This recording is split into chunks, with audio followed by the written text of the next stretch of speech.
गोविन्दनाम संकीर्तनम् सर्वमङ्गलदायकरे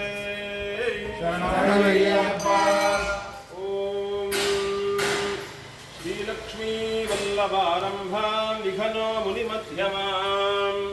अस्मदाचार्यपर्यन्तां वन्दे गुरुपरम्पराम्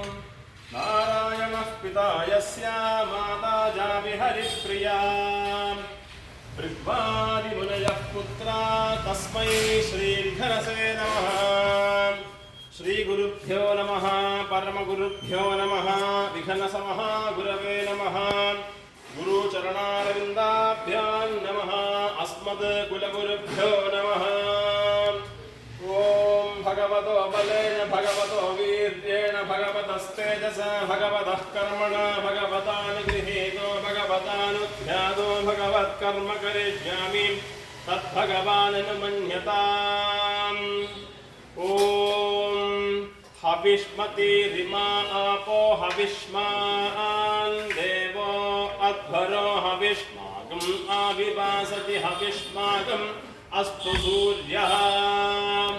अग्नेर्वोपन्नगृहस्य सदसि साधयामि सुम्नाय सुम्निनी सुम्ने माधत्तेन्द्राग्नियोर्भागधेयी स्थमित्रावरुणयोर्भागधेयी स्थविश्वेषां देवानां भागधेयी स्थयज्ञे जागृता।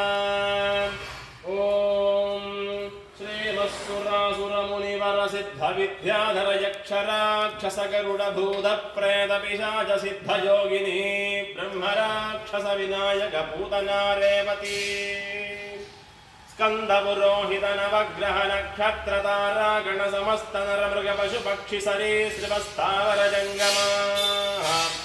भूलोक भुवर्लोक सुवर्लोक महर्लोक जनोलोक तपोलोक सत्यलोक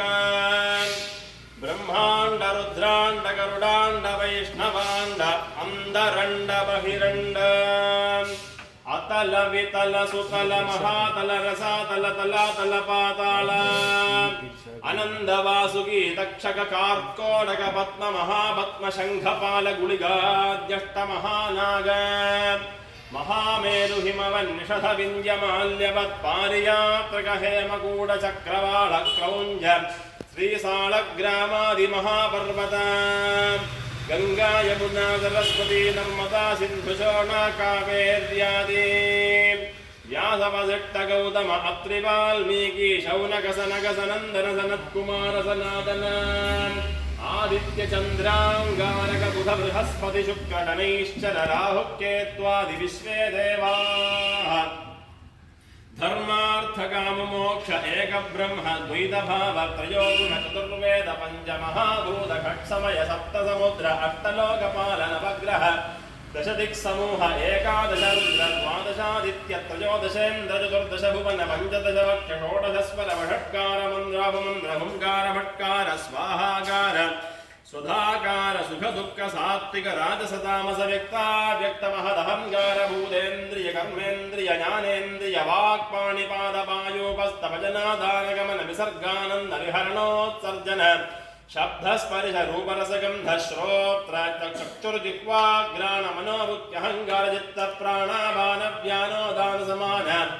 नागकूर्मकृकर देवदत्त धनंजय इडा पिंगला सुषुम्ना गांधारी हत्वजिह्वा यशस्विनी पूषा हविप्रद पद पदार्थ पद्य गद्य प्रबंध बौद्ध वैशेषिक नैयायिक मीमांसक भारत भागवत वात्स्यायन भाट्ट प्राभाकर मन्वाद्यष्टादश धर्मस्मृति विहित बहुविध कल्प पुराण वेदांत शास्त्र नीतिशास्त्र न्यायशास्त्र ज्योतिषशास्त्र श्री वैखानस भगवत शास्त्रादि सर्वशास्त्र श्री तंत्र सहितोपनिषद मंत्र जन्म जीवा जीवनिदान समस्त जगदुदय समर्थ विदय विधान कारण कर्तृभूत पुंडरीकाक्ष त्रैलोक्यनायकस्य